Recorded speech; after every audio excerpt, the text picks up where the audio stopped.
No mountain or ocean can distance people who have shared aspirations. This is what Xi Jinping said last year. Back then, the statement seemed a bit over the top, but 1 year on, it makes sense. Because the geopolitical landscape has shifted.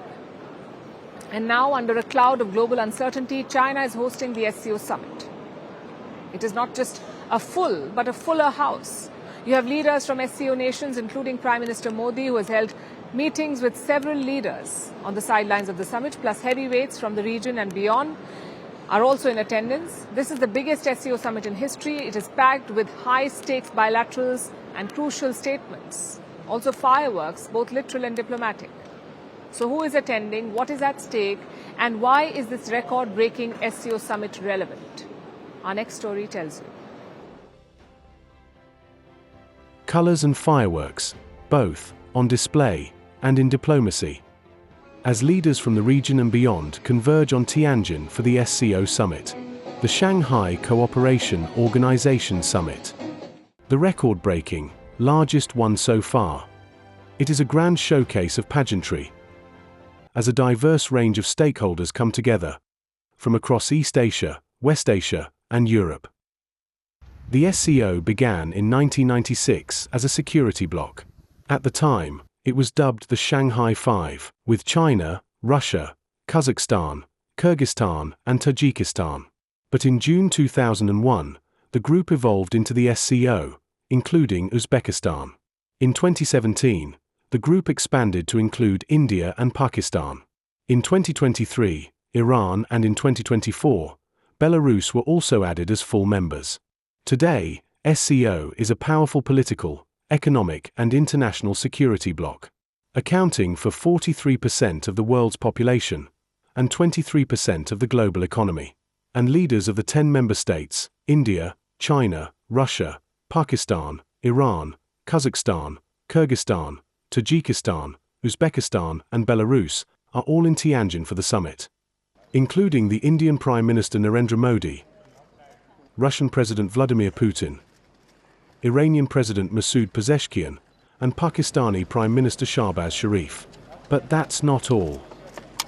In total, more than 20 foreign leaders and the heads of 10 international organizations are attending the summit. This includes Turkey's President Recep Tayyip Erdogan, Egyptian Prime Minister Mustafa Madbuli, Myanmar's military chief Minit Aung Hlaing, Nepal's Prime Minister KP Sharma Oli, the Maldives President Mohamed Muizzu, and United Nations Secretary-General Antonio Guterres. This year's SCO has been punctuated with several high-stakes bilaterals, including Prime Minister Modi's conversation with Chinese President Xi. परस्पर विश्वास, सम्मान और संवेदनशीलता के आधार पर हम अपने संबंधों को आगे बढ़ाने के लिए प्रतिबद्ध हैं. Prime Minister Modi also had a rare bilateral meeting with the Chinese Communist Party Secretariat's top leader Kai Chi. On the sidelines of the summit, he held talks with the senior general of Myanmar, interacted with President Muizzu of the Maldives, saying that India's developmental cooperation with the Maldives is greatly beneficial. Prime Minister Modi also met his Egyptian counterpart, hailing the friendship between the two countries, which is scaling newer heights of progress. The Indian Prime Minister also had constructive meetings with other SCO leaders, including President Alexander Lukashenko of Belarus, as well as the presidents of Tajikistan and Kazakhstan. And that's not all. Another name was on Prime Minister Modi's packed schedule: his counterpart from Nepal, KP Sharma Oli. Prime Minister Modi took to X and said that he was delighted to meet PM Oli, adding that India's relations with Nepal are deep-rooted and very special. But when the Nepalese Prime Minister met the Chinese President on the sidelines of the summit, he raised a concern: Kathmandu's objections over the use of Lipulekh, over an agreement reached between New Delhi and Beijing to use it as a trade route. This territory is claimed by Nepal, but India has repeatedly and categorically rejected it as neither justified nor based on historical facts and evidence.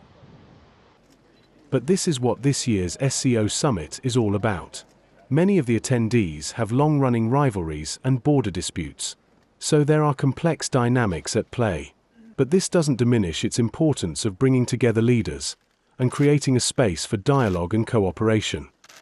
Moreover, the attendees have one thing in common: to thrive even as US President Donald Trump shakes up alliances and wages a global trade war.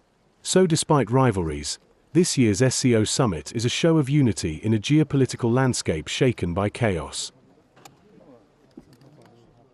As Trump's trade war rattles the world, all eyes turn to Tianjin, host of the SCO summit.